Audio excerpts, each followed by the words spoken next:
Welcome back to the Paladins Console League, and one final set awaits in the wings. NA Xbox, that's what we got for you. I'm Dulcin, joined by Kresnik for our fourth and final set of the day. A region dominated by Hype Unit, previously Elevate, if that's maybe how you know them. But Hype Unit now, same players, different name, same results. They are 7-0 going into this one.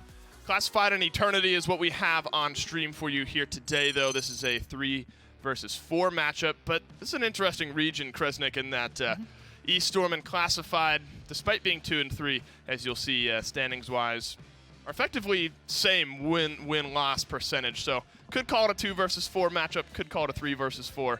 Only map differential making the difference. Only one map, too, so right. Very close between Esports and Classified. And I think it goes to show how strong Hype Unit are and how close everything else is when every team is losing except Hype Unit. Yeah, every single team has a negative plus-minus map-wise. I think that's just how convincingly Hype Unit beat everyone. Yeah. Haven't dropped a single map, 7-0-21. That's good for 3-0s every single game. And then everyone else somewhat keeping pace with one another. You know, maybe some 3-1s, some 3-2s to keep things in the balance. But those 3-0s against Hype Unit are enough to make everyone in this region negative. Let's take a look at map bans, though. Why don't we? Classified versus Eternity. Should be a fun one. Jaguar Falls, Ascension Peak. And this is one where Classified, again, will look to keep pace with Esports for that second place spot. Bazaar and Shattered Desert both gone as well. Okay, so I think a lot of the other weirder maps are open. I mean, Fish, Timber still up if they did want to go there. I wouldn't expect that, considering what was banned was kind of like a little bit off color, right, like from the standard what you'd expect. So probably going to see, I mean, Jag got banned, but you'll probably see a bright response for that. Yep. Say, oh, if you don't want to play on the flat maps, we'll go to the closest thing. You know, we'll take out what we think we're going to be the most comfortable with heading into this set. One rotation map banned and Shattered, so maybe Fish could be a weakness too if they choose to go there. Hopefully. I'd love to see it. Why not? Kresnik's got some speculations. Let's see where we're headed for map number 1. Bright Marsh, it is. Like I said, banning Jaguar, this is definitely the response if you think that a team is going to be weak on those maps. So you can go here, play your flat map draft, and hope that you start with good momentum, you know, moving forward from there. This is a map where the meta constantly shifting. We've seen some teams pick certain things, ban certain things. Let's head into picks and bans and see what these two teams have to say about it. We've seen some Mave on this map today, some Willow as well. Genos, not what I expected to see first ban down here, but Classified go there. Definitely not surprising to see it in that column, sure. Though. I mean, Genos is really good. He's probably the best damage booster left, so getting rid of him. And then see, I brought it up, but we haven't been on desk together yet today. I know. I mean, I said it the entire time of my last segment. I just want to now the two of us are together. This is not good. This is not good for Talus ban fans out of this one. Talus, Victor banned out for Eternity. Still a question mark on that one for me. Maybe he's just that good. Maybe he just has the potential to be that good. Maybe they just don't want to deal with him because he's annoying. Either way, rarely get to see Tab. Maybe it's more of the latter. It probably is because of Torvald, right? Torvald wasn't winning games, but he was still getting banned. I think Talus might just be in that slot for console. You're out of time. So I'd expect maybe some changes coming to him at some point if he's ever going to leave that column for them. Atlas first pick for Classified. Now I'd expect a Vivian to follow for Eternity, considering Tyra and Victor both banned. You definitely want the most consistent DPS I think that's left available. Well, wouldn't you guess it? Eternity get it.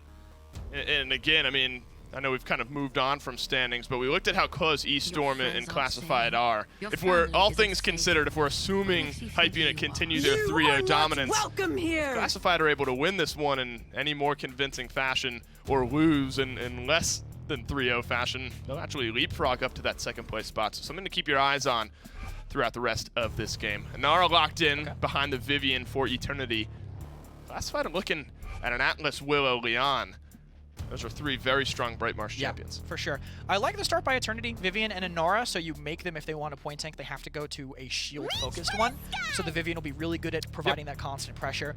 Willow's a great response for Inara, though. I mean, Dead Zone on Inara when her whole shtick is bonus healing. Kneel. It's good. It's always going to be good. 100% cauterize is always going to be a factor.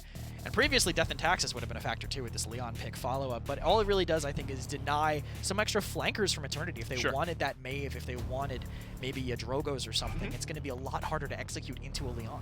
Well, they're going to leave that last flex for their 5th and final pick here. The old Makoa 6 pick for Eternity, likely being followed up here by a Furia. Furia always that constant go button. We saw a good example on Frozen Guard paired with the Grok. Kind of fell off depending on how far back the enemy team is able to kite. But Eternity definitely leaving that last pick open. We have seen Grok on Brightmarsh, so we could see a Furia Grok combination.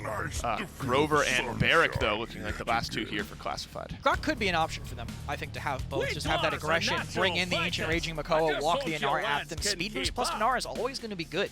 Yep. She's so immobile, but when she gets in there, she can do a really respectable amount of damage. We'll have to see where they go. And Drogos? Yep. So I think Classified saw this coming. I think they saw that pressure from what could potentially be combustible after the buff. Could be coming in from that, or maybe we've seen all three Drogos talents on this map, so it's hard to say exactly which one they're going to pull out. Do you like the Drogos? I don't think so. Into the Atlas Leon, I think it might struggle a little bit, but it could help them out in the point fight if they do run combustible, if they really need that little bit of an edge. Yeah, there's lots of good long-range snipe presence for sure with an Atlas and a Leon on the Classified side of things. Eternity looking to find their second win of the PCL Split 2 Game 1. Let's go. Let's get right into it, guys. I'm excited to see what this last set of the day has in store for us. Once again, they will be playing on Brightmarsh first, and that's interesting because I heard that Kresnik said that he wasn't a fan of the Drogos. Could you like explain that a little bit more as to why that is? I think that Drogos would be a pretty good pick into on this map for sure. Drogos is usually really good on this map. It's the counters that are on the other side. Leon already being there, Ian Hart first off being a pretty solid Leon on top of that means that Velocity is going to have a little bit more trouble up there. But then you also have Atlas, two high damaging hit scan specific just players, I guess, two champions that are going to burn through. It's a very dangerous game to be up in the skies, so we'll have to see how he plays it. I mean, Worm Jets is usually, well, in this case, probably more of a death sentence, whereas going for something like Combustible, maybe leaning even towards a Fusillade, could kind of keep him in like competition for damage and kills without putting him in harm's way. How about? Words are hard sometimes. Yeah, Fawn. I mean, they are. I completely understand that. I mean, we already see the Willow right here, of course, aiming at the Drogos. Does land a nice hit. The Drogos is going to be able to barely escape out of that one alive. Furia rushing him down a little bit, getting his shots onto the Willow, just forcing him back as well. And really, both Inara and Barrick have just been trading blows on point. But Leon is the one that gets the first blood in this case. And Inara hasn't really turned around, but thankfully, Vivian has gotten the kill on the Willow. However, 2 kills already in Classified's name. So, I mean, this is already looking good for them, and this point is steadily building, too. I mean, it's one of those moments in Nara that's like you want a rear view mirror for your champion. Just be like, just look around, just turn around. There's a Willow. She's right there. She's almost dead. Luckily, some teammates being able to help her out. Unfortunately, they weren't able to help out with too much more in all of that. They've been kind of locked down, isolated. You have Eternity kind of punching back, but it's kind of like that consolation prize, right? You lose the point, you get a win, but then Classified spend all their credits and come back with another tier 2.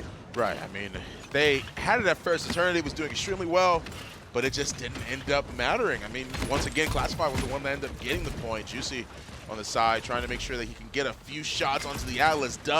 Has to back off immediately. Atlas is doing that rewind, though. Enlightenment to come through. The shield already went down. It's going to be big damage coming onto both Makoa and Vivian. Causes Vivian to actually die in this case. She didn't dodge the Enlightenment, though, so she's not going to get that reset. But at the same time, they are going to be able to just control this side room. Drogo's got the kill on the Willow. But at the same time, it's forcing them to back off. Drogos really can't afford to push in like this. I mean, has 97% charged up on the Dragon Punch, so soon enough, he'll have an execute ready for himself, but then you have to start asking yourself, when do you want to use it? Like, how do you want to throw that out there? I personally like it into the Dome Shield if you can kind of get that off, but he's going to go for it almost immediately upon charge, and he's going for the Fly Swatter. Yeah, he's immediately going for Willow.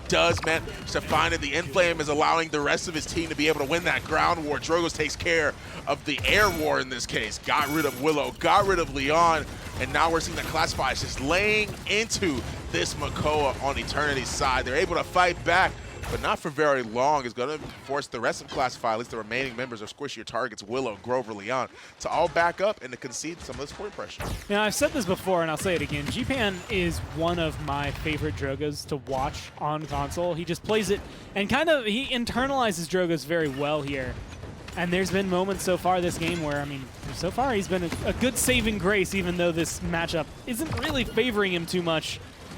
barely being able to skirt out right there, but kind of commanding the skies, commandeering any kind of attention Willow might have away from her, and keeping, I want to say, all of Classified kind of in check right now. Yeah, I mean, they're all grouped up in the side room once again, but of course they're looking at main, but Vivian goes all the way around, pops those Sentinels, and are forcing both Grover and Leon to back up in this effort. I mean, once again, they're finally able to come back to the point to at least be able to touch, but Vivian trying to lay into him, trying to push them right back off of it. As Barrick's eating a lot of damage, it's not going to really be enough of a chance for him to be able to stall. They do trade on 1-for-1 though, but I mean, 2 more kills follow up right after that on Classified and Eternity's side, but it's going to be really hard for Classified to be able to make it back to this point if they're the ones that die on this point, and the Grover goes down. They don't have a healer. At the same time, though, they're still picking up these kills. I mean, Mr. Pickles being able to kind of give himself a second chance there. Everyone's really low, but Barrick is back. Dome Shield ready, and with overtime going, that's actually perfect for him. Everyone kind of feeling the lacking of a support right now. Grover should be back in the area. You can see his circle kind of enveloping almost all of Classified. And the Exile came through as well, just to be able to open up a little space. They have to use the Inflame just to be able to defend, and the Ancient Rage as well, to be able to want to close out this round so heavily. That's extremely worth. They get rid of the Inflame, they get rid of the Ancient Rage just to make sure they don't end up capping it. And you're already looking pretty good. You still have the Dragon Punch, you still have the Seismic Crash, but Inflame being one of the most important ults it is that you could have. I think it's even better. Yeah, Classified, in my mind, they come out of that 1-1 winning. Like, it's not a 2-0, it's not control, but they use Exile and burn Ancient Rage and the Inflame, like you had said. And Inflame is, hands down, in this game, the best ult, individual ult that you could have. Just 30% damage that's going to stack on top of it, movement speed on top of that. Like, it's just a fight-winning ultimate. That's all it's ever been. That's what it's good for. And you don't have it for, admittedly, one of the most important fights, the mid-fight. It's going to charge up pretty quickly, but Classified should have a lid on this one before it gets too out of hand. Yeah, I mean, the Fire Sphere that comes through doesn't actually get capitalized on them, but a good presence already on Classified's side. It's already looking pretty good. They've already lost 2 members of their team. The Dragon Punch actually being used on Grover might be a little bit too late in this case. They still have their healer at least on Eternity's side, but at the same time, though, it's still going towards Classified's side. Look at the percentage on the point. 81 already for them, and I really don't know what else to say at this point. I mean, Classified play that about as well as they could. I think there's something to be said that I would argue a majority of those kills, like the Dragon Punch, you're going to drop that kill 10 times out of 10. There's no way to dodge that truly in this kind of composition. Everybody else that went down there, it doesn't make as much sense to me. It was just maybe a sloppy fight, overstaying your welcome, overextending, just weird positioning.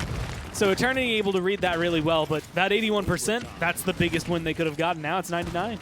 Classified looking pretty good. Like you said, 99% already. The percentage has been building so much over time, and they're just focus firing once this Inara. Makoa puts out that shield, but at the same time, he's not really going to be able to live. Shell spins his way literally right into a corner. Not going to be able to escape in this case, and Vivian just gets absolutely destroyed in that very few seconds. And they just, I think they were trying to send a message with Vivian. It feels like everyone else, it was kind of like the same old Paladins. Vivian was the message to the team, like, no. You get out of here. This is our area. And they win it. They have a good start to the push right now.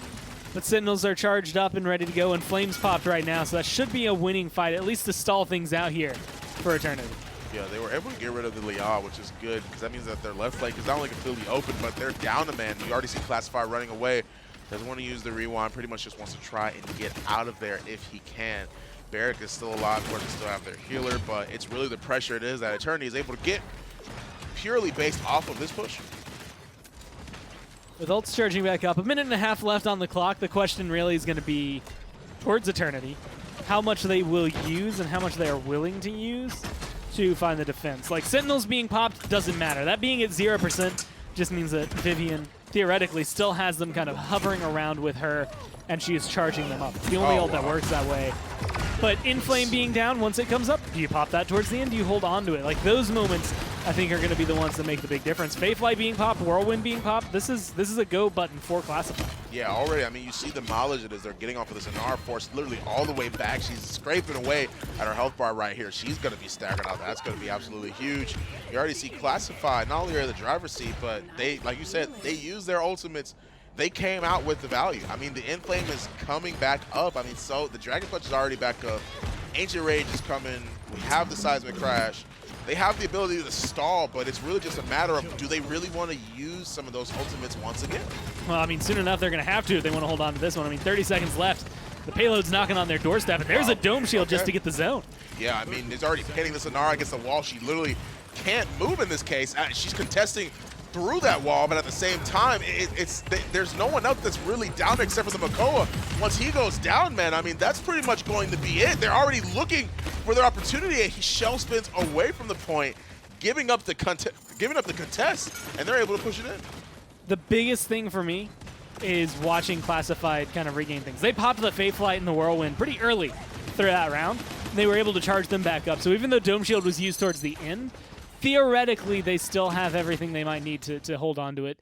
With just enough percentage, I mean, 20% means it's going to take a little while, but just enough there for Zundel to potentially bring this one back and control the latter half of this if they are going to close it out. But you have to look at, I mean, 3 and 10 for Juicy. This Makoa, I mean, he's such a prominent pick. Right. He has to do a little more. I don't know if the hooks just aren't connecting. Maybe he's just not the one getting the kills, but he's getting bullied. And you can just feel it through the screen. Yeah, I mean, 3-1 already on the Classified side. The Inflame to open things up for this fight. Of course, they know Atlas and the rest of them are already in the back line, and they're just swinging right now. Makoa uses he used the Ancient Rage, gets the kill onto the Leon, gets the kill immediately onto the Atlas as well, and they're just being pushed back, man. I mean, Willow gets a double, so we're looking good. Throws a dead zone directly onto the Anar. That's a triple kill. And I mean, 24-23, it's looking really good for a Classified still. I mean, this Willow's still alive. He gets healed back up with the Blossom, and he's still able to fight. And someone's got to tell Cypher that he is more than capable of turning around. Yeah. Like, there's just moments. I don't think there's much he can do there, but at least get some return damage. Willow was pretty low. You get a little bit of damage from that Inara in there, it might be a kill for you or your teammate. Didn't quite connect the way he wanted to, similar to that Seismic Crash. It's 96-23. Yeah, Nara already got dismounted, so I guess. I'm about to say a phrase that I have been saying way too much in like the last 3 days of Paladins I've casted. You have to pay attention to the point. It's how the game works. I guess Inara got dismounted. I guess she couldn't make it back. The Willow was up there. She Seismic Crash. She was outside that door. I saw you and Makoa. I don't know. I'm not too sure. We're going to go to post-game to at least see what's going on in the post-game stats. I mean, I guess. I mean, Eternity, yeah, sure, they could have went on to the point, but I mean, come on there. The point tank just died. Makoa was looking a little bit low. You know, I mean, he could have made his way back to the point. I mean, he's 4 and 10, but he's giving his best. Yeah, he's giving his best. Unfortunately for them, Mr. Pickles up there, 12-6 and 12, did a little better. Yep. For Regan as well, this Willow, game-changing as far as everyone is concerned. Faithlight, not only here, but the rounds prior, was huge. And this kind of trade, look, he skirts this a lot. Wow. He manages to kite out that Drogoz and then land, and this is where someone needs to inform Cypher that you can turn around. Either way, it's going to be good. Good kills there. About 1,200 health, so it wouldn't have been a kill if he had, but just really good positioning, really good awareness coming down from Regan to keep that going. Yeah, I mean, they've been maximizing on their play. Classified, of course, looking really good, and also Regan showing off why they always get rid of Willow. This is why you ban her. I said it earlier today, too. Same thing, Gore. You ban Willow, you get rid of her. You already see Classified's already up 1-0, but right after this break, we'll be right into Game 2.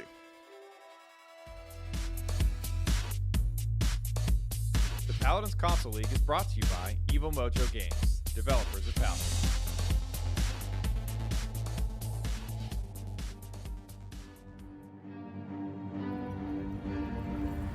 They got problems on problems on problems on problems on problems on problems. I solve them. I run through the money. The pressure be calling. Left on my blessings. I feel like I'm falling. The birdie is back. Tell me I'm garbage. I'm going through something. That's why I ain't calling. Phone and progression is all that I wanted. The foe in affection, I summon and dub it. Cause I got problems on problems on problems on problems on problems on problems. I solve them. I run through the money, the pressure be calling. Left on my blessings, I feel like I'm falling. The birdie is back. Tell me I'm garbage, I'm going through something, that's why I ain't calling. Phone and progression is all that I wanted. The foe in affection, I summon and dub it. Why you be all on my line about nothing? Why won't you go get you $1 or something? Don't hang with it who line for nothing. I see that we different, you riding, I double. I don't do discussions on bragging about hundreds. Don't go to your places, I know that they sunken. Don't call me your brother, I barely could trust you. I talked to a shorty, she bagging the bugging. And I'ma need all of my dollars on corporate, so hand me the money, I divvy the pie. I'ma give all of my people a portion to build them a fortune. I'm flipping the ride. I can't be mixy when iffy the vibe. And 40 on 50 is really the time. Why are you all on my phone like you want me? Like you wasn't pushing the kid to the side, I don't know.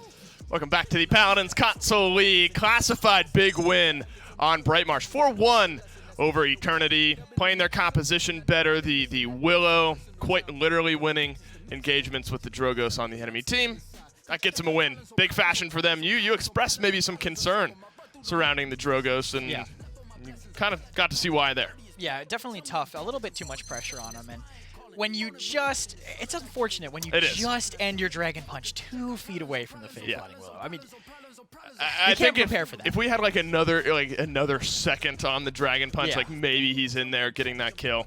He didn't, so he didn't, and that's a big one for Classified to begin. Matt, 2, what do you got? Splitstone Quarry. Not something we get to see super often, but get it one more time here. Yeah, and it's one of my personal favorite maps because I feel like both of the stone maps I feel like have a lot of flexibility in what you can do. You can play inside of the quarry, you can play inside of the lava side, play defensive, peel back, focus the point. A lot of different things you can do. So I'm excited to see kind of what options the teams decide to take. I feel like I've seen a variety on console too. I feel like, I mean, on this map we've seen Eevee a lot on console just because she's so good at getting into the backline, taking that high ground. It's hard to deny, no matter what you're playing on. You're not wrong. We have seen more flexibility, I think, than we're used to kind of in that blaster flex role, whether it's Eevee, Maeve, Willow, top to bottom. Who knows? Talus, that's not a flex. That's the same band we always see. Vivian, Genos, very similar there. And similarly, different now because it's not a Victor Tyra ban. I remember game 1, they really went for that Vivian because of the lack of hit scan elsewhere. Still 2 viable options here with Atlas filling that final spot. Eternity gonna get the first pick. Classified are gonna have to show a little bit extra, but you're right. You kind of start to understand the style of Splitstone Quarry game that these teams want to play after first 3 or so picks. Originally, I was worried about taking the Victor early because I feel like Classified are now going to get Tyra and something else, but I was thinking about it, and Victor I feel like opens them up to a little bit more. You can play Victor on that high ground, you can play Victor in the quarry. Tyra doesn't really have the range to play up top, so the Optical Leon instead, another flexible back line that can play much more, I think, variable ranges than Tyra can. She certainly has the range to kind of play anywhere she wants. Don't quite want her in melee range, but she can play there too. We saw some Enlightenment, right? I mean, Enlightenment, regardless of where you are, that one does some serious damage. Furia, Leon locked in here for Classified, and that's kind of where the healer pool is right now, at least in this console league meta, where Genos is tried and true. Get some damage amp, get some healing, all is well there. Picking up the Furia makes you flex. Grover has been a popular option to kind of answer back. I think Grover has some merit on Splitstone Quarry as well. Agreed. Especially if you have a Willow on your side. Takes away some of that counterplay. Yeah, and Eternity are really settling themselves as like a spam the point kind of composition. Victor, Willow going to be playing up top on their side. Maybe you send Willow into lava so she can jump onto the enemy high ground if they think that's going to be open. Leon's going to be stopping that more than likely, but Eternity kind of showing themselves into one draft right now. Classified could play really aggressive and kind of punish what Eternity have started to set up. Look to do a little bit of that with the con pick here for Classified. They're going to have to show one more pick there. I think Inara's safe, doesn't reveal too much, leaves that last flexible option open for Classified. Direct damage locked in with Leon. One last option maybe open, whether it's blaster, flank, whatever you want. We've even seen some Sky if you really want a deep cut. Every once in a while we'll see a Sky come out on Splitstone Quarry. So I think Classified have a good first 4 picks rounded out for themselves here. I agree. I mean, Inara great for a sustainy kind of pokey composition, and I feel like Classified might want to get a little bit more aggressive than they were, but they still have an opening for a flanker. They could just say, well, Inara will withstand the damage that you're putting on until our flanker can get onto you. Fury damage will kind of supplement that a little bit. Barrett Grover, it's a solid end, I think, for Eternity. Grover is a good poke supplement because he can sit with your backline and throw actions at himself, and Barrick is... It's Barrick. Probably the best point tank in the game, I think, almost uncontested. The name should carry everything you need to know. It's Barrick. He stands there, throws down some turrets, gets himself some shielding, oftentimes does some good damage. Speaking of damage, we have seen Focusing Lens Ying. Furia also does a baseline good amount of damage here. Ying. Okay, so it is Ying. Are you looking maybe damage Furia, damage Ying, or kind of a hybrid of both? I would say damage Ying because Exterminate is bad. There's no better way to put it. That talent for Furia that stops the beam is not good. You'd rather it pierce multiple targets, and damage Ying she's mobile and she can do a lot. Well, Focusing Lens, maybe one more time, maybe one more win. Game 2, let's do it. Yeah, I'm interested to see this good old damage Ying if it actually ends up coming out of the woodworks. I mean, don't see it as often, of course, but at the same time, whenever we do see it, it's definitely a fun time. I mean, being able to come in, she's got solid damage numbers behind her. We've seen it work much like, what is it, Soul Collector Ceres, although it doesn't usually come too far. And yeah, Focusing Lens, 150 extra damage if you hit all 5 shots on the same target. So you're looking for tracing, you're looking to have that come through. It's Regan making a really weird swap here from Willow to Ying. But I mean, hit scan on this map has very solid range as well. That was something a long time ago got buffed up. But you can poke people from pretty far away here on this map now. And I mean, it's not something you see often, but she's gonna do it. Yeah. I mean, she's already run all the way into the back line. She got a good amount of damage on a Victor, but has to blink away. Clearly was eating a little bit too much for her taste in this case. I mean, she doesn't want to end up going down. Eternity is doing okay. Pretty much everyone's just holding, but at the same time, 27% on the point already for them. This Victor being pretty much posted up in the area that he's in without really even being contested. That's going to be pretty rough for Classified. A couple more shots on Amazi could potentially take him down. That hook not connecting. It's maybe going to cause some trouble here for Juicy. I really do like and kind of admire the fact that after a pretty bad game on Magoa, he was able to come back to it. I think that's just resilience, showing that it's not the champion. Maybe just the map that didn't work, but it's Ian Hart with the first blood. Oh, the second blood for Mr. Pickles, and we're already looking at 2 kills in Classified's name. 87% on the point. It's going to force them back for a free barrage once again. This Victor has just not been dealt with. He's just been sitting up here the entire time, free firing, and also free farming with no issue whatsoever from anyone. Well, luckily for him, or I guess luckily for Classified in this case, they're at least holding on. What a good hook from far away is going to be able to connect over there, but Juicy, it's a lot of low health bars returning to him. It's 96 to 42. I mean, point percentage control is going towards Eternity. Yeah, I mean, he pulls up the wall for Inara just to make sure that she doesn't end up taking a little bit too much damage from the Barrack in this case. But Faith Lighting Willow, it's definitely going to be a lot. Just a couple shots there from the Ying, but still goes down thanks to the Shatter. Puts the illusion right in between Makoa's shield to allow that Willow to be killed. Gets hooked. Inara is being body blocked by this Makoa, man. She found a way through, but at the same time, she's still looking pretty low. Seismic Crash as well. They really want to be able to cash in this point. I mean, so far it's working out for them. There's going to be the barrage dropping down onto the Inara, causing a lot of trouble here, but you got 2 healers behind you. Theoretically, you're going to stay alive, and you can see that health bar just soaking it up as much as she can. Ian Hart already with a double kill in this case, and now he's pressuring the Victor, forcing him a little bit behind that corner. They do get the kill on the Ying, though. That's going to be pretty big, but Barrack being forced to back off of the point. Both Khan and Leon are standing in the dead zone. Presence just whiffs just ever so slightly.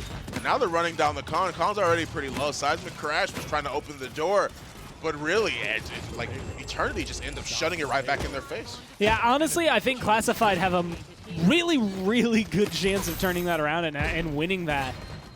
But they whiff so many shots. I mean, not just Leon, but you've got Ying maybe not connecting. And I'm just going to say it this way. If you are, so let's say you're a hype unit, I do not mind seeing this damage Ying come through because most of the time you're going to be able to control it. And I think Regan is going to be able to make it look good as the game goes on, but there's something to be said about just pick something that does the DPS role but better. I mean, maybe the healing's going to come through, and it has kind of paid off a little bit. So we do still have, well, plenty of game left, at least now, 1 minute and 48 of this round before we can figure out truly how well it's going to perform. But it's just one of those things. I mean, boxing with the Victor, it's not really your style for Ying. There's a lot of damage that you're going to be able to get out there, and it's a good chunks of damage onto the tanks, but there's always other champions that do that better. They just don't also heal. John and Khan pretty much up on this bridge, both covering as many angles as they possibly can against Eternity in this case. Willow was up there, drops right back down so she doesn't die to Leon. Mirage comes through, finds some good damage, ends up taking out the illusion, but doesn't really find its mark in this case. The illusory rift, though, ends up coming out to allow the rest of their team to live. I guess they're trying to really counter out that Fate Flight here, but Willow's doing so much damage, but she's going to be right into Ying. Finishes him off. In this case, they've only got a minute left, but it's already looking pretty good for Classified. And there's another one of those moments. I mean, that should have been a kill. Shatter comes through, but it doesn't detonate fast enough. Ian Hart's going to be able to pick up that victor, but Ying has very specific matchups here that I think are going to help. I think very, very good presence against the Willow up in the sky, against the tanks on the side, and again, you can't undervalue, you can't overvalue, I should say, her healing, her ult still being able to come through as it is. Shatter can do some pretty good damage as well, and plus the ability to just straight up teleport out of a bad fight is always sick, but there's just so many things that it teeters on that fine edge, right? All of those things sound great, but sometimes you just die too fast. Throws the wall immediately up, so no one else can really get past her in this case. Eric manages to squeeze his way through that crack right there. In this case, the commander's grab is going to go out onto the Makoa. He's firing, just unloading into him. Does get the kill. They have the overpower available. Don't really have to use it. They're already down a man. He's just free firing into this Grover, pretty much ignoring the barrack, allowing people on point to be able to deal with that one. Ying ends up getting the victor. Khan both gets the Willow and the barrack.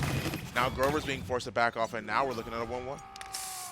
You know, chat and fun. Yeah, what's up? I want everyone to gather around. I'm going to tell you a story about the before time because it's in my mind right now. Campfire time. A long time ago, a Nara wall, when put up, let's say, you know, you're trying to convert at the very end, right? And you put it up right in front of the payload. The guy's still just on the other side of the wall within 5 feet of it. It would block you from contesting. Wow. And so you could push it in that area. And that's all I can ever think about with some of these play styles. Definitely nice that you can contest through the wall now. As I mean, that change was made a while ago, it feels like. But I don't know why. That's just been standing out in my mind right now for this set specifically. Yep. As Zundal's been actually very, very good with these walls and kind of controlling the flow of the game, how much damage he's taking versus how much he's going to maybe push back. So I'd love to see more of that, and I'm just happy that it's not like the before times and the dark ages of Paladins. Yeah, I completely understand that sentiment. And Inflame ends up coming out, be able to counteract anyone that's trying to push in on point or trying to start a fight. Good seismic crash, though, onto the barrack. They'll leave him stunned, but the whirlwind comes through, and he's keeping everybody alive in a certain area. However, Ying being in the right spot is able to get a kill. Ian Hart gets a kill on the Makoa as well. We're trading out 2 for 2 in this case. Eternity, both Victor and Willow find their shots, and in this case, 51% for Classified already, 12% for Eternity Esports. It's looking pretty good for Classified right now. I mean, they're controlling the point really well. 51% on that overpower. And if Khan can just stay alive a little longer, maybe try to find a little bit. Well, GPN's going to kind of make sure that doesn't happen. I was going to say, you get that overpower up, you get a free kill onto one of these tanks. That's a Makoa or a barrack gone for good, at least for the rest of that fight. But unfortunately for them, they're all knocked back. They're zoned out. It's only 66-51, but you got to figure out how to get back in here. Yeah, I mean, Willow, of course, have no problem trying to zone. She's really just waiting up here around this corner. I don't want to push up too far. I don't really know what, considering how, we already see that Juicy's all the way in the back, pops the Ancient Rage. He's trying to fire as much as he can, but backed up by a Willow from the high ground. That's going to be a little bit too much. Yeah, they can't actually make it back. Anara was able to touch, but that's literally it. She wasn't able to clear anyone off of the point. Khan's already down there. Mr. Pickles drags the Ying off of the side with him. And I mean, she gets the kill on the Willow, but she has no swap. She's going to end up dead. I mean, a couple of good shots. It really does come down to, I think, the damage. I mean, it's just, you're going to do decent numbers. You're going to do good healing, but I want to say jack of all trades, master of none, but it's kind of not that case because, you know, normally the rest of that phrase is, you know, it's better than a master of one, et cetera, et cetera, et cetera. But I'd rather have someone who's really good at damage or really good at healing instead of the kind of the in-between here because for Regan, unfortunately, he's just kind of getting knocked down any chance they get. And that, I think, has been the biggest opening grace for Eternity. They don't have anything that's truly contesting the Victor or the Willow. Right, exactly. I mean, they've just been free firing as much as they possibly want to. Power Strike comes out, gets a couple stuns, but it's nothing too definitive because of the fact that, well, Classified are literally still in their base. A good hook on Nakan, though. He literally cannot make it back up to where he is without dying first. The Illusionary Rift to be able to counteract not only that hook, but just for them to be able to sit there and defend. Willow, though, man, I mean, I brought it up, you brought it up. She's just free firing. So is the Victor. They have the Faith Light. They've got Dome Shield, they've got Barrage, they had Dome Shield, I say past tense. They do end up using it on point to zone out that Anara. At the same time, though, Ianhart, first blood in this little mid-fight, right? Well, it's end-fight, really. And a double kill already for Eternity Esports. And all they need is maybe a couple more kills to solidify this. The Nightman going to be just good enough, just wide enough to be able to get around the corner. But unfortunately for Ianhart, he's still not able to live through it. Yeah, 2 kills already for Eternity Esports. We already got rid of the Barrack. We already got rid of the, didn't get rid of the Barrack. We already have the Barrack and Grover pretty much picking up 2 kills of their own. And in this case, Barrack has to really just try and run away. He can't push up to defend at all. He's concentrating a little bit in the dead zone, but he's really just trying to reposition himself to be able to get back to mines. Of course, Eternity Esports, I mean, you see the Faithfly end up coming out. She's firing all the way in the back at that Furia, but a good shot onto Ying are going to keep him alive. I've seen so many Inflames this game. It's absolutely ridiculous how consistent it is up. But Anara just getting burned. 3 kills. Eternity Esports names with Mr. Pickles trying to contest. I mean, going to be able to stand here, but only for so long before he goes down. Not enough bodies to throw at this problem and figure it out. So Eternity, you're going to be able to walk that one in. The good news for Classified is that with the amount of percentage they've been getting on the objective, they should theoretically be able to just use the comeback mechanic to their advantage. The bad news is everything else about this game. I mean, they aren't winning as many fights as they would like. A lot of these that should be just single-handedly won by either side are very sloppy and go 2 for 3, 3 for 2, 4 for 2. And so there's these moments where it comes down to that last 2v2, 1v1 kind of scenario, and I mean, there's just not enough coming out for either side to be able to showcase their talents there. But I mean, Classified, again, it just kind of feels like they're playing with a handicap. They like they intentionally kind of hurt themselves here with the Ying, and now they're trying to figure out how to face the repercussions for it. Yeah, 3-1 already for Eternity Esports. They decide to go around and where that lava fountain is in that case. And I mean, I don't know if they actually get, no, they do actually end up netting that overpower. Mr. Pickles with a good one. Does find the kill on the Juicy, though. Same time, both him and Leon are able to position themselves in a way that's good, but both of them, you see both of them just immediately take to the skies to avoid that enlightenment damage. A good presence on the Willow, though, is going to keep her from peeking any more to fire shots down onto the point. Just trying to find the kill, but unable to collapse in on it.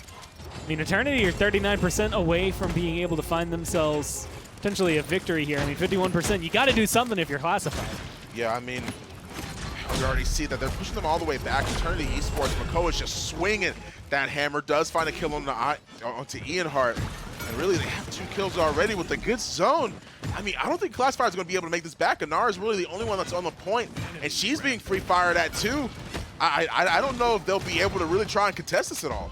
I mean, they need either Leon to show up and go huge, Furia to somehow get a triple kill. Like, they need something that's almost a miracle level of play, and it doesn't seem like it's going to be working, especially with Mr. Pickles going down here. But they do still have some bodies to throw at it, because none of them are tanky.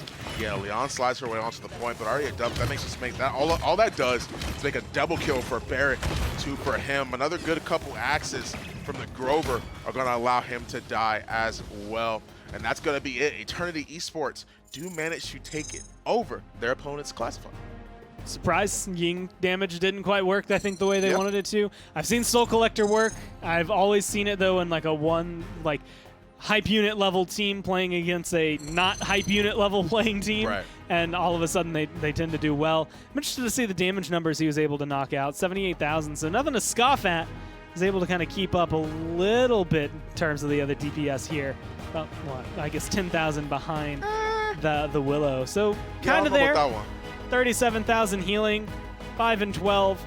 I'm going to give it I guess the opposite of a stamp of approval. A stamp of disapproval. Oh. Not a big fan of it. Man. Don't think it was a good choice. I'm not going to say it single-handedly lost you the game, but I'm going to heavily imply it. I'm going to say that maybe a different character would have worked, and that's all I'm going to say about that one. But at the same time, Victor, this is when you see Ying try and go around to the back, try to get that pressure on the Victor, but she already ate so much damage going back there. I mean, you mentioned it once before, and I've said it too. The Victor, the Willow, you let them free fire onto the point, you let them do as much damage as they need to, and of course they're going to have a field day. Of course they're going to end up topping some of the damage, or at least close to it. In Willow's case, 87,000 to 97 to the Leon. But at the same time, like I said, Victor, you just let him free fire. He's just sat up there on that bridge that whole time and just rained hellfire down onto the point. But what else can you do? Game 2 already in the books. Right after this break will be Game 3. Respawn, the official gaming chair of the Paladins Console League.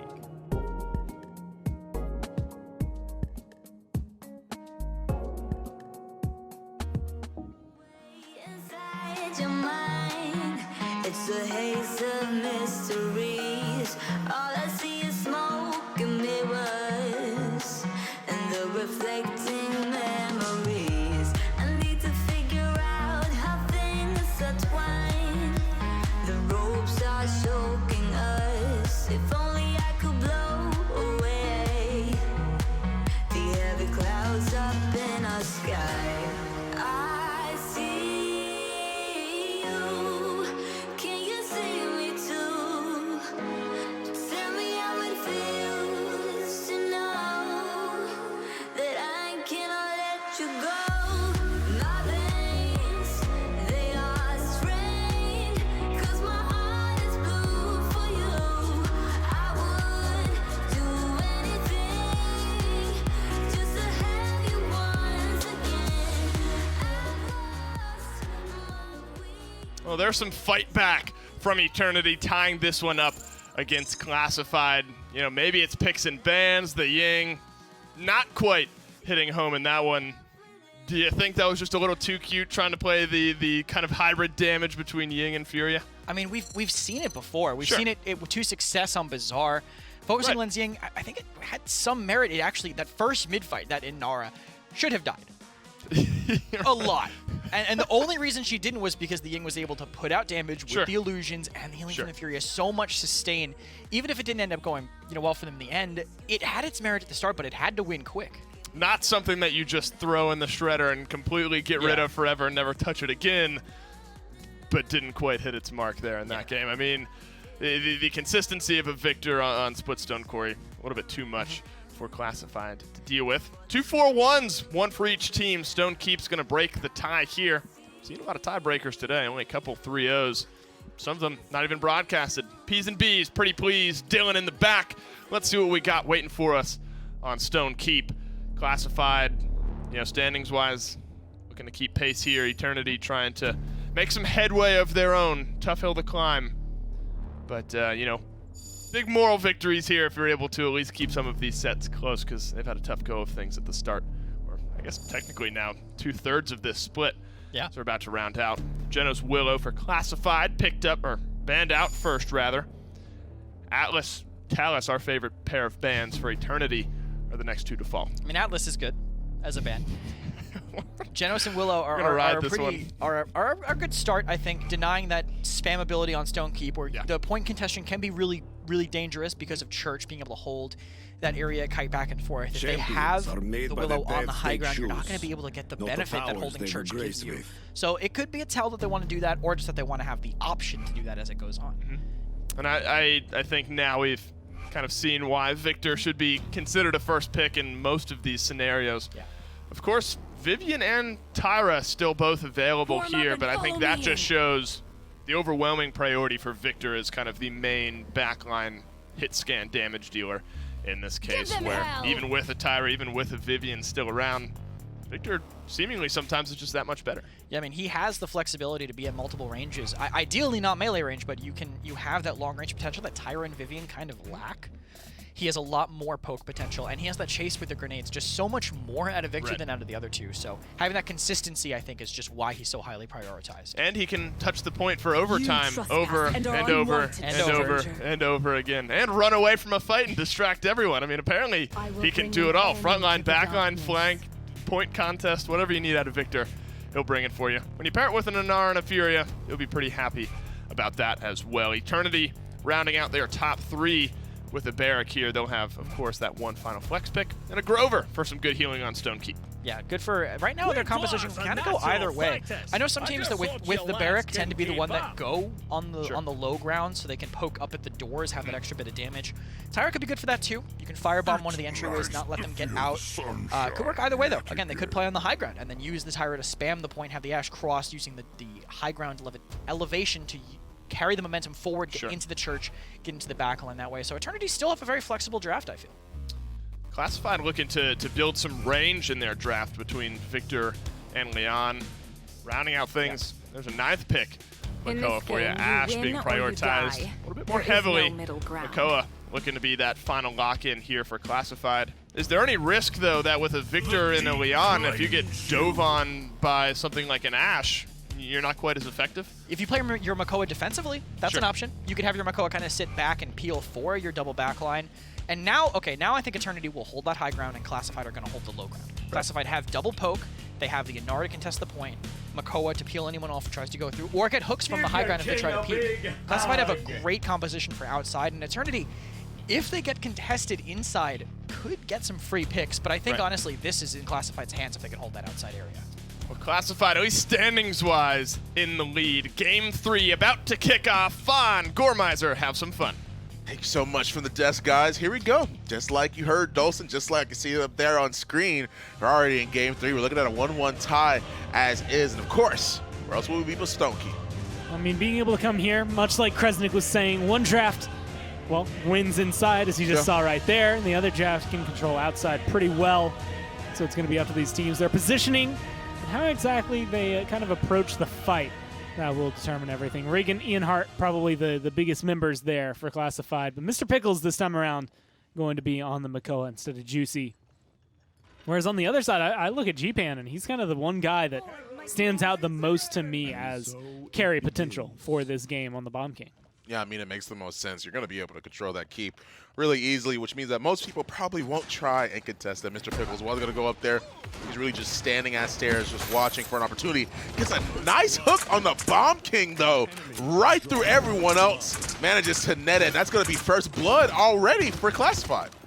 And then, even though you're trying to do some damage, a really good knockback from the Ashe kind of keeps him safe and brings out the attention to the rest of his team. 51% picked up for them already.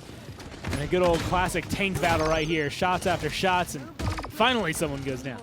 Yeah, I mean, they finally get rid of Mr. Pickles, which is good, especially after that first blood it was he managed to net. But Mazi, nice double kill for him, putting a hunter's mark onto the Anar to not only make it a potential third, but to make sure that she backs off of the point. 63% already to 42 on Eternity Esports side. Good wall.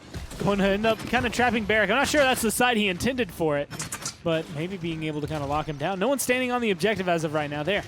Eternity's going to be able to touch it, maybe get a little bit more. G-Pan finding himself a kill, opens this back up, and it's still going to be heavily contested, especially with that crossfire. Yeah, I mean, crossfire comes out, Bomb King jumps down. He was able to not only focus fire that Anar, but now they're looking at Makoa, and it's like after that first pick, it's like as if Eternity Classified just have a very bad time trying to focus on anything. They managed to get the kill on the Ashe, but it's a little bit too late. They've already captured the point. And being able to come through, Ian Hart has the barrage. They weren't able to charge up as much as I think they would have wanted. Inflame is available, so they can use that on the defense. The earlier they use it, obviously, the better. It charges back pretty quickly. And, well, with the way things are on Stone Keep, most of the time you hit this archway, and you can usually hit it pretty quickly. And then you start to see the contest. Then you start to see maybe some of the trouble come through. But as of right now, it's going to be the same old standard as it comes through. Mr. Pickle not finding too many hooks. And, well, Bomb King kind of running the show. Yeah, Inflame came out to at least try and get some, not aggression, yeah, to try and even up the momentum, really. Trying not to let them just do what it is that they can. Shots coming through on this high ground right now. Of course, Classified watch as best they can. Stuck with a Bomb King bomb, though. Shoulder bash his way in. He wants to go all the way into the back where Regan is. Does get the kill. Mazi, of course, bringing out the crossfire as well. Barrage to follow through on that, but a double kill already for Juicy is going to make it really, really in the favor of Eternity Esports. Essentially finds 3 there. A little help from G-Pan to get rid of the last one. Already just clearing out all of the tanks. No one wants to jump down. There's going to be the Inara. They've been taking too much damage. The Dome Shield's going to be dropped. They're looking to zone this out and control the zone. Yeah, Regan finds the kill on the Bomb King, though, so that's going to be definitely good for them. The fact that the Dome Shield came down and Anar is not dead, that's going to be really, really rough for them. They do get the kill on the Anar, though, but everyone else is able to jump right down. We do see that Mozzie and both the Grover, the Barrack, the Tyre, everyone's still around. They're using Whirlwinds. They're using so many ults to be able to try and close out this game, but look at the healing on Ian Hart right now. He's living so much. They have not been able to take this man down. So far, round 1, 30 seconds left, and they've been able to stall it out. Push back the last 3 members of Eternity. And I'm just going to have to say this one out there. They threw everything to try and close that out. Classified didn't use a single ult. Just good old-fashioned respawn proximity. And, well, bullets, I guess, back on their side. They're able to kind of control this one. And that is not a good sign for Eternity as far as things go, especially going to the next round. But right now, they still have a chance. Right. We'll have to see if they can maybe close this one out. They just need one solid kill on an R, and they might have the time. Barrack's right back onto the point, so he's going to be able to get healed up right to full thanks to Grover. They do get the kill on Leon, though, and with their ultimate charges steadily building back up, they get the kill on Leon, they get one on Leonard, but Mr. Pickles with a double, it's definitely going to be questionable. A good axe, good shots from Mozzie, and of course, the Barrack to be able to try and close it out, but the Ancient Rage as well. First ult being used on Classified's side, and he dies for it. Enlightenment being the second one, third for, oh my goodness, a triple kill already for Mozzie. Now they're looking at the Anar. Now they're trying to burn her down, and they do manage to get it. Wow, okay. They charged back ults, and then almost immediately popped said ults they charged back, but I guess it gets them a 2-0, so they're going to have that advantage coming into this. No ults, I believe, popped there for Classified, so they were able to kind of pick that up. And then everything else that's going to be coming up could be potentially huge going into the next round.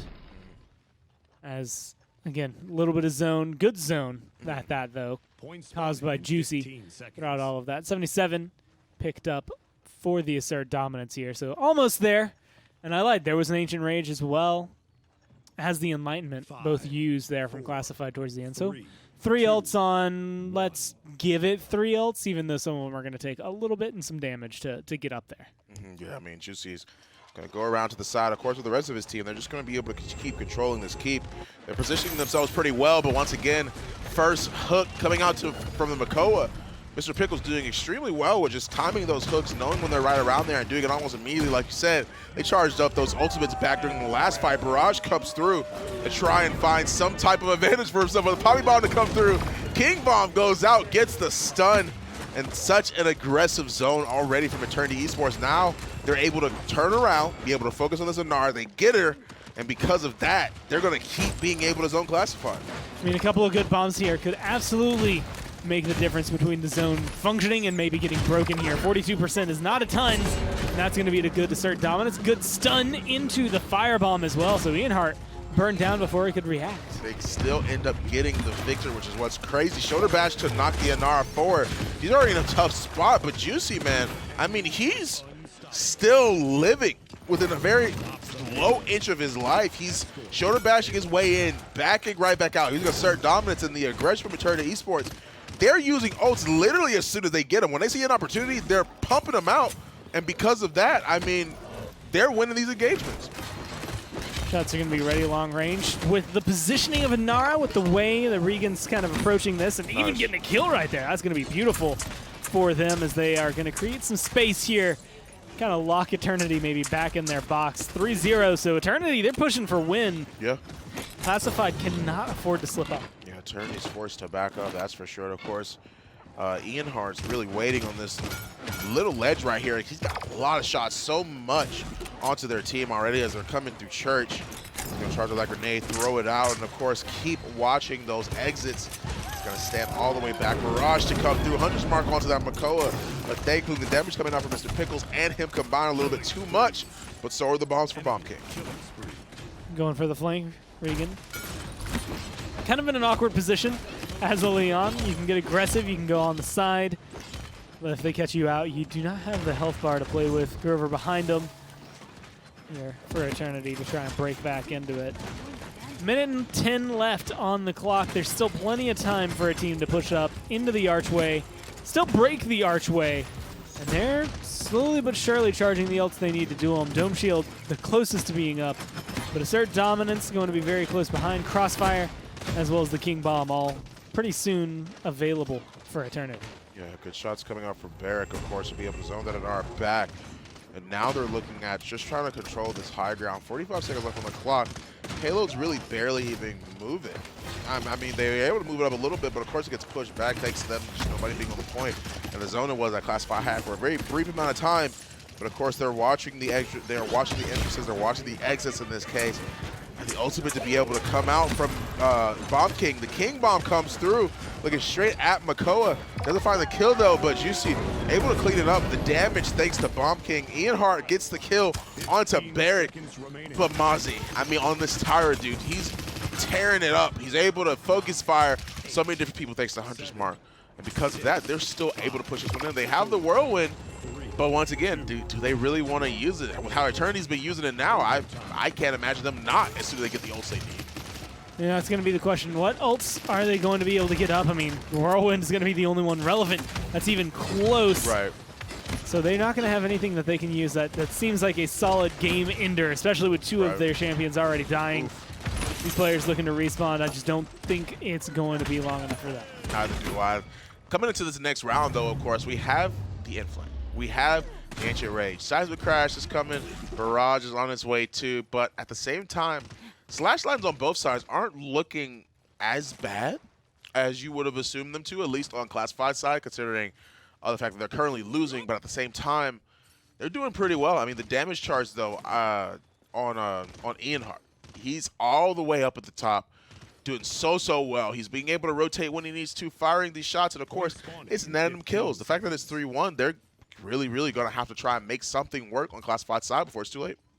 And being able to get that Maz is in this fun position, full wrecker. Tier 2 wrecker, full cauterize there. As I get my items mixed up. 63% on the Crossfire. Tyra pretty much locked and loaded, ready to go, burn through anyone and everyone that happens to stand in her way. But it's going to be up against an Inflamed team, so we're going to have to see if Eternity can hold this one back and keep themselves in this fight. Whirlwind comes up, but it's not going to be enough, of course, because the Whirlwind, man, oh man, it's not doing anything for them in this case. I mean, they already have the cauterizes all up. I believe we can see the items once again. I think they had all of the cauterizes up. I think they were maxed out. Yeah, okay, they are maxed out on Class 5 side, so that's going to be hell for Grover already. Just being able to Tier 2 on one tank each there for the cauterize, but like you said, holding the Grover more accountable than the Fury is feeling it. So he's definitely hurting a little more. Barrage going to drop down, 89% on the point. And it's comeback mechanic here for Classified. You have to win this fight handily and then some as Eternity if you want to control this for a win. Yeah, Seismic Crash ends up going out, which nets them a kill or two in this case. I mean, shoulder bash from Ash to try and get her way all the way in, but Classified just being able to respond in a timely manner. They have the Ancient Rage. They have the Enlightenment. And it's going to mean so much for them coming into the whatever next fight it is that they have. As of right now, already off to a good start. Already ready on, well, two big ults that could end the round. Just depends on hooks from Mr. Pickles, as well as Ian Hart maybe collapsing in, enhancing his damage. Regan kind of collapsing in, enhancing his damage. That comes through, and well, they're going to go for it. There's a Crossfire being popped in counter. It's looking for a kill. Yeah, I mean, they're looking at the Anar already. She's pretty much standing in the fire, but at the same time, there's not really anywhere that she can go. 2 minutes left on the clock, and of course, they're going to be able to try and fight back, push them all the way back to where their base is in this point. I mean, Juicy gets the kill onto the Makoa. Mr. Pickles does end up going down, but he's just going to be waiting for just a little bit before he actually tries to move his way out of spawn. They're going to, of course, try and find their way back to the point. Mozzie positioned in a way that allows him to see as much as he possibly can, fire shots and triangle for dismounts. At the same time, though, Classified back where they started already. And being able to come through, about 50% rounding the second corner, going towards the base. G-Man tries to stay alive, gets knocked out of the air. But these two teams fighting as best they can. A minute 12 left on the clock as they continue pushing forward. And they're about to hit the archway. This is the toughest spot on the map, on the push at all, to try and break through. But they're in a pretty good position to try and do so. I mean, this is a great flank. Yeah. I mean, Ian Hart just being able to respond in a manner like that, of course, like you said, going around for the flank, being able to fire those shots as a Barrack right in the back. They have the King Bomb, they have the Whirlwind. He's going to go down and try and contest, of course, try and build up his ult charge just for a little bit. I don't know if that's really going to be able to be enough. The barrage comes through, he lands the stick onto the Leon. And Bomb King's really just going to try and allow himself to be able to zone these guys out as much as he possibly can. They get the kill onto Regan, though, so that's going to be looking pretty good for them, especially since Anara is going to be the next one to fall. Makoa has to drop down. Mr. Pickles goes down next. And 20 seconds left on the clock. 3-2 already. Eternity Esports able to clap back against Classified. 15 seconds remaining. So far, so good. And like you said, well, now only 10 seconds remaining. Ult's available for Eternity. If you're looking for a defense, you are set in the right area. They're still around here for Classified, looking for the touch. And Nara's going to be able to get close.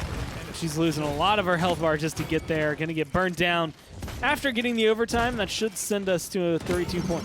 Yeah, I mean, Makoa ends up dropping down. The shield ends up going out. The Huntress Mark is there, but the shoulder bash gonna be enough to send them right off the side. Supports battling one-on-one. In that case, they do get the pick onto the Grover, but at the same time, though, they weren't able to defend successfully. Classified was not able to push that point like they wanted to.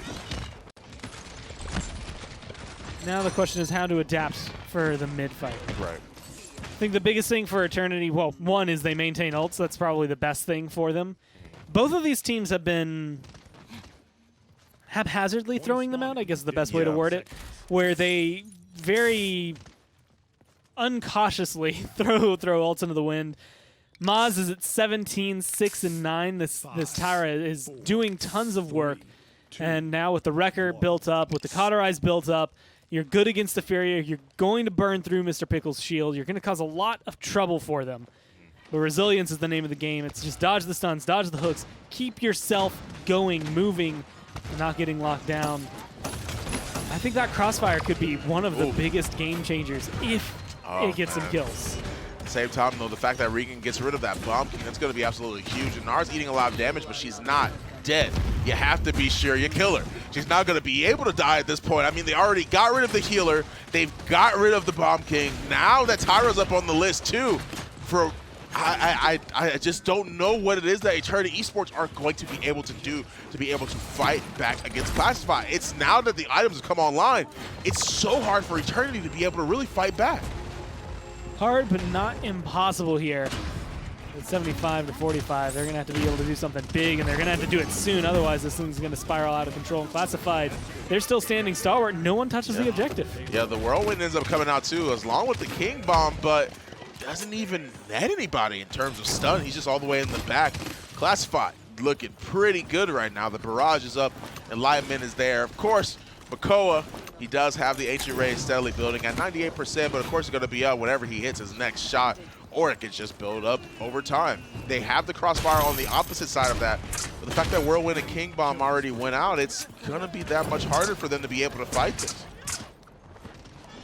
Coming around the corner. A minute 55 left. Either team at this point, like the only issue I have with the matchup so far is, especially third and fourth for this seeding, you want someone who can take the reins, take control, kind of drive the team home. I mean, 3-3, you're going to have to do a lot of work. Someone has to start winning this, but they need to start winning faster and make it convincing.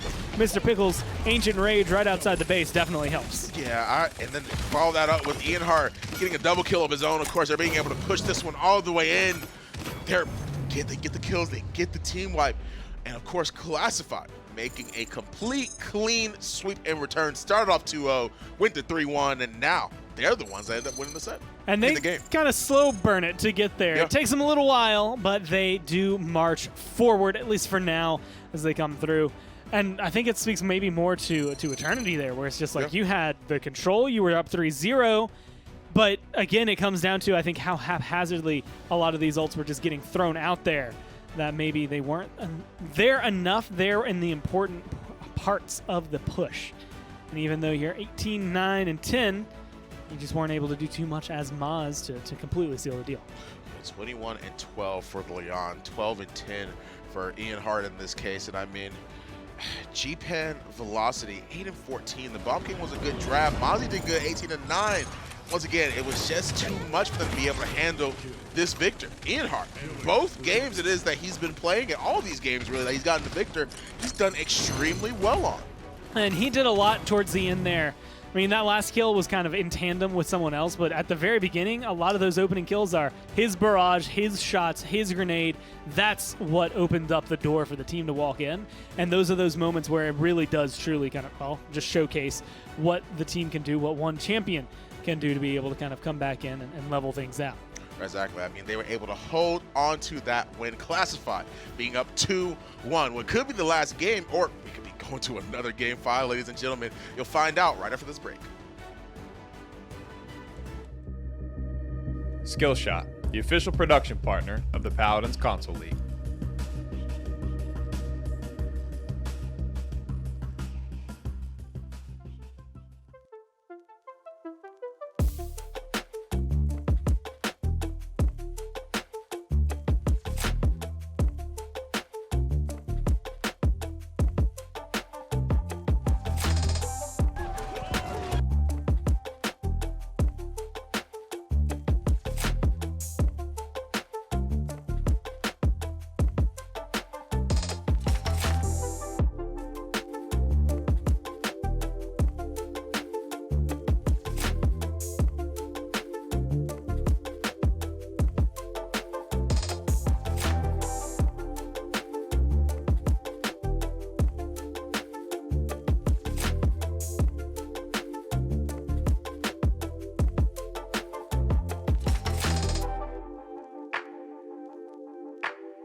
That's a big turnaround for Classified. They go down heavily on Stone Keep. They're able to win 4 straight points effectively there. And Kresnik, now you wonder, maybe that's a big momentum shift in this set. That's obviously tie-breaking. Eternity kind of threw everything out there at the start of that game. And it was looking like they might just run away on the way to a win. But Classified able to turn it around. Better luck for the victor, notably this game for Ian Hart. A little bit of a tough game on the way on, but turned things around here. Yeah, the control of the outside, I think, was just way too much for them to deal with. The Inara really kind of standing her ground on that objective. The damage from the Victor, too, it's so hard to deal with when you just can't contest him. And we saw the highlights from the Ian Hart just absolutely laying in the damage on the rest of them. And good turn. I mean, when you're on the edge of losing and you still manage to flip it every single time. I mean, you're right. That is the biggest momentum switch I think you can have. I mean, that's the Swiss Army knife of champions seemingly here today. Map number 3 is done. Map number 4, maybe the final map of this Console League Monday awaits, and it is Serpent Beach. Serpent Beach, one of the standards at this point, I would say. Bright Jag Serp, definitely the 3 I expect to see the most. And very vertical map. We saw how impactful some of those vertical mobility champions are earlier. Willow, notably, I think in EU PS4, having a 34-9 game or something along those lines. It's casual. Yep. No. Sometimes you just go 34-9. You know, it's no big. Yeah, you'd rarely see that. I think Alex, maybe in the Premier League, is the only other one in one of our official leagues that has kind of been near those big numbers. Was that a 28 kill game? I think that was split 1 where you had like a 28 kill game. Yeah, on, that was against Vivian. That was against Space Station Gaming. Oh, I was there. I didn't know. I did know. That's fine. Torture me all you want, Dave. It's fine. Big win for him there. For me? No, they're scrimming in the room right next to you. Oh, okay. So I am pointing through you to Alex on the other side. Atlas first pick here for Eternity. Makoa still available. Classified, looking like they're going to go right back to what worked for them on Stone Keep, and that's a little bit of Victor. Especially since it's a great pick because it counters the Atlas kind of. We talked about how effective Victor can be at just stopping the pressure from Atlas. He can get barrage through his shield. He can have to use his cooldowns early just because of the raw damage coming in, especially if it's being boosted by the Inflame. That's going to be so much for the Atlas to have to push through. That's a good start. As you mentioned, Atlas can control the front line, unfortunately, under the duress of someone like a Victor Furia. It's going to be a little bit more iffy. Add some range to their kit, says Eternity. Atlas with those fully charged shots are plugging a good bit. Effectively a frontline sniper at that point. Leon, quite literally a backline sniper, so they'll have the range to kind of outpoke the Victor if they maybe see that as something that needs some supplementing. Looking like a Ying here. We saw some damaging, not quite as effective as of now. We'll operate under the assumption that that's a healing Ying for the moment. Which could be good. I mean, Ying really strong, I think, right now, at least in the PC meta. Yeah. A good option to Damba if you don't want to force your comp to have any certain amount of resilience. Just have that raw healing. The partial go button, if you don't get the Furia Illusory Rift, is definitely a supplement for that, especially early in the game before Cauterize really gets online. And Classified now, with how strong of a start Atlas is, snagging Makoa Barrack as your 3rd and 4th pick, that's not much of a drop-off from what Eternity had building there. And Nara maybe is what you imagine that stalwart frontline point tank to be. Eternity seem to think the same. One last pick for them to round out. Little double hit scan for them here. Get the Leon, round out with a Tyra. So both comps right now have good ways at stopping tank aggression, but I feel like Classified's tanks are a little better at forcing it. The Makoa just maybe surviving. I think we saw surf 3 earlier. Yes. But just being able to surf straight across a gap right into your face, and Atlas doesn't really have that luxury. He doesn't have that burst of movement besides beyond the Veil speed, but that still already gets countered. And Classified want to kind of double up on that strong backline. Kinessa potentially here, good rotation on this map, able to take the high ground, which you normally don't think about Kinessa, but she can do it. Could be a good choice for them if they do decide to lock it in. And we've seen some Strix here on Serpent Beach. Kinessa was really the first kind of iteration of snipers that we saw, and it was like, honestly, like a flank Kinessa almost, using the teleporter to kind of roundabout fight behind the team. You have to be careful depending on when, you know, the other team is able to kite backwards, all that sort of fun stuff. You think Classified got it? Think they have a shot? Kresnik says yes. Fun. What do you say? I definitely 110% say maybe in that scenario. I guess they can have it. I mean, once again, they've given the Victor up to Ianhart again on Classified side, so I mean, it's been a little bit of time since he's gotten the Victor. This Victor, man, is able to close out so much. Of course, the rest of Classified did extremely well too, but they've coupled it with that Furia, so I think they could potentially close this one out. What do you think, War? I mean, it's their best chance, right? Yeah. Having the Fury, having the Victor, a lot of damage there.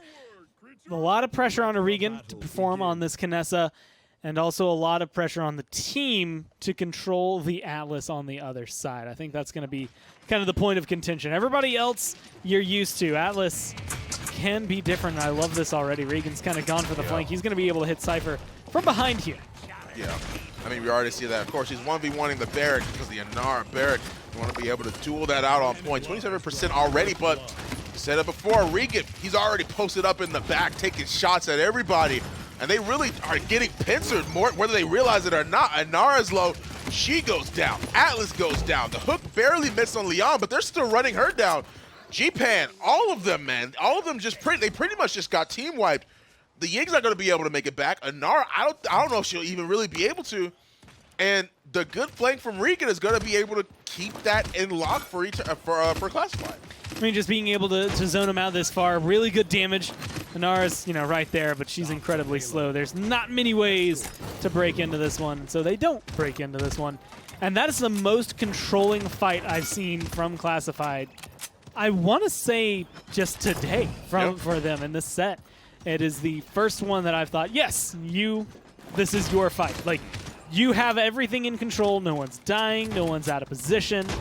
It was smooth. Right. The grenade ends up getting tossed up there. No one, of course, up there.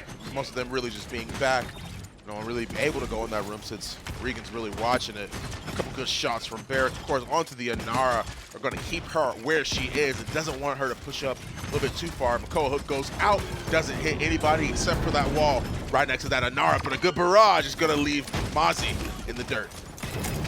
Good grenade right there. Good shots follow up. Ianhart kind of burning everyone down. G-Man doing a good job getting rid of him to keep his team maybe afloat right now. And Regan does not care that you are Atlas. He's going to go for the aggression anyway. And it's going to at least afford them a little bit. This payload's just been moving the entire time. Atlas distracted in that fight. Yeah, I mean, he was being kept up there as best as he could be. The rewind. Gets the hook, but gets a rewind just as it connects. So he still gets dragged forward, but he still finds himself dead in this case. Shots are going to be steady. Nice headshot from Regan to start the day, or to start that fight, I guess I should say. be able to come through. Looking to burn through the shield here, Mr. Pickles. If he can stay alive, a good hook, a good kill here could potentially end this. There's going to be the dome shield, and with 50 seconds left, this is going to be a good zone, or at least what looks like the start of a good one. Yeah, Nara really just barely living there, but once again, Regan on this Knessa is able to snipe out that Ying. They have to use the crossfire to try and counter it, but with both Ian Hart and Knessa and Regan both just in the back posted up, man. They really are going in without any contesting from Eternity Esports. Not going to connect with the stun there. I was wondering if that was going to hit. Yeah. Wouldn't have mattered because the round was over, but it would have just been fun. A little damage to throw on there, and a single kill rings out true. It was the only one G-Pan was able to answer back with onto Ian Hart. But it's, you know, admittedly probably one of your highest priority targets. I'm curious how much attention they were paying, though, for that point fight. Regan did the Knessa thing. It's like the classic Knessa movement on this map. Run around, go through Sundial, get up on the high ground, and shoot them from behind where in their own backline, right? Right.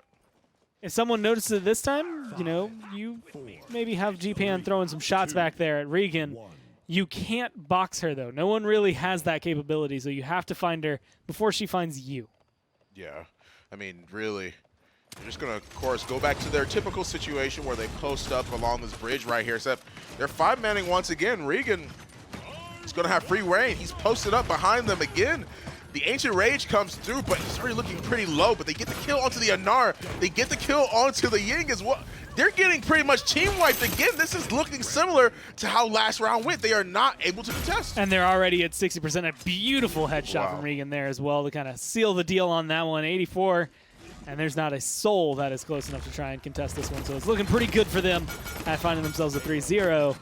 And this has been the not only the most dominant Classified have looked, but the most dominant either of these teams have looked in this set, which is exactly what they needed. Right. I mean, the shots coming out from G-Pan, of course. Presence follows through, doesn't really find any. Well, it does find the Victor who was running Ian Hart, but of course Mozzie goes down. And with the momentum that Classified has, it's like they're carrying it over into this round as well.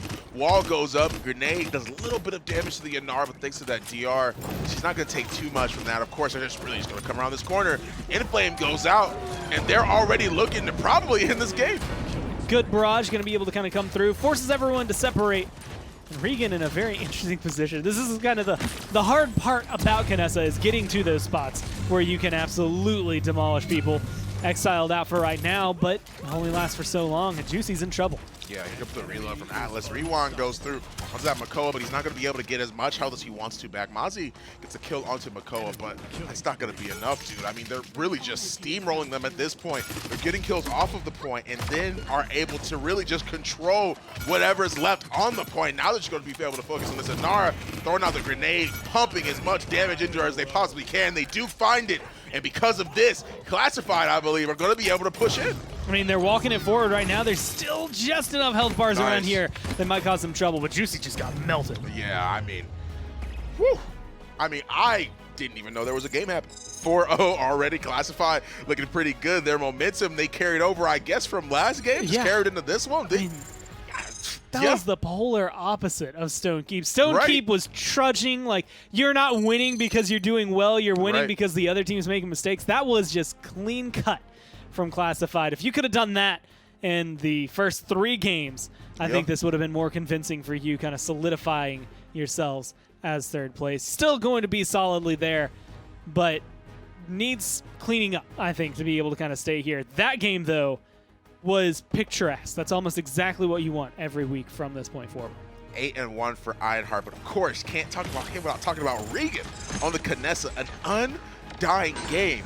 What's so interesting is that twice he went all the way around to the back of where they just came from, their spawn, and just sniped him for free. They weren't really able to contest him at all. They didn't even really try because they 5-stacked right next to where that bridge was and tried to contest Classified through there. They tried to win that fight. Didn't work out because Regan was just in the back shooting them. What I love is that Regan, like, he played the Knessa, like the sniper part, incredibly well for his team. But he also played the I'm just going to go carbine and barrel stuff you part really well. And that's those moments that make a difference where it's just like, I'm not going to snipe this Atlas. I'm going to get up there and I'm going to kill this Atlas and he made the big difference. Well, of course, Classify in a 3-1, the Canessa, he's going out there, he's being aggressive. So is Classify. Guys, what do you think at the disc? I think if you blinked even for a moment, you missed that entire game. That was a 6-minute 4-0 on Serpent Beach for Classified to seal this one up. All nice with a bow. Fun week of the PCL, though. Yep. Kresnik bringing the last set along with me here on the desk. Let's see what the schedule maybe had for us here today in the Console League. Got to see Aaron Monner big 3-1 over Aerial Arise. As you'd expect, Flashpoint find themselves a win as well. Going down the list, a bunch of 3-0s, some 3-1s, bust down in the closest set of the day. The big one to look at, though, Kresnik, is Hype Unit 3-0 over Esports. Yeah, and that means they have perfectly, I think, clinched their spot moving forward, even if they were to lose every game from here on moving forward. Which is not going to happen. which with Hype Unit, it's not going to happen, but even for some reason they do. There's a terrible accident and 2 people can't play. I'm not jinxing anything, I promise. They still might be able to win their games. I don't know, though. They would still be at 12, and Classified would be at 8. That's the closest it can get. So Hype Unit, they're going to land. Congrats to Hype Unit. Let's see what we got in store for next week in the Console League. Maybe some more of these top teams looking to seal things up. Big one, Flashpoint and Aaron Monner. Definitely something to keep your eyes on. That race in PS4 EU. Definitely still neck and neck. Cyclone won over Absolute Rain Gaming. They'll feel confident going into. And then Onslaught Hydra still, I think, is one that could go either way.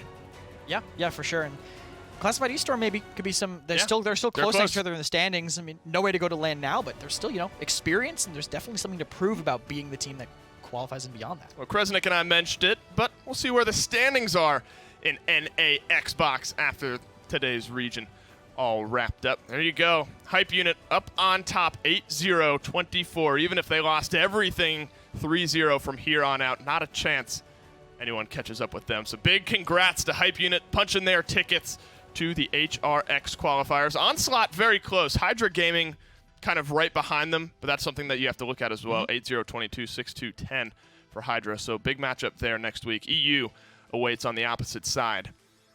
These are much more contested. Yes, much more contested. If you look at EU PS4, that Flashpoint Aaron Monner matchup, that sets the pace for these last few weeks. Yeah, that's definitely, at least of this phase, that's the Onslaught nemesis that we saw from Phase 1, carry over these teams so close. And honestly, next week's matchup is going to decide everything. It really is that close.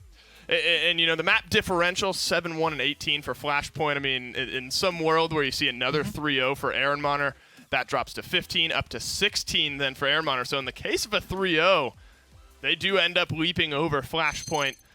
I don't know if that's what you can expect. Is that where your eyes go next week? Is that the one you're looking forward to? Yeah, for sure. I want to see Flashpoint are definitely going to be mad, I think, about how their performance was last time, and they're going to have a lot to prove if they want to go back to this land setting. Yeah, a bit of maybe an asterisk on their roundabout last time. Had to forfeit one game, but then you can't take away the last 2 wins that Aaron Monner had in that set to close out the 3-0. Big week of the PCL wraps up here. We got the minor league for you tomorrow, so make sure that you tune in. On behalf of myself, Kresnik, everyone back in production, thanks for watching, and we'll see you tomorrow.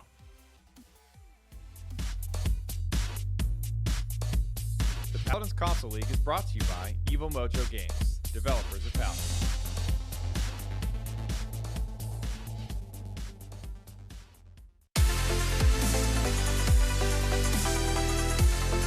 We're here live from Atlanta. The players are here. The stage is set.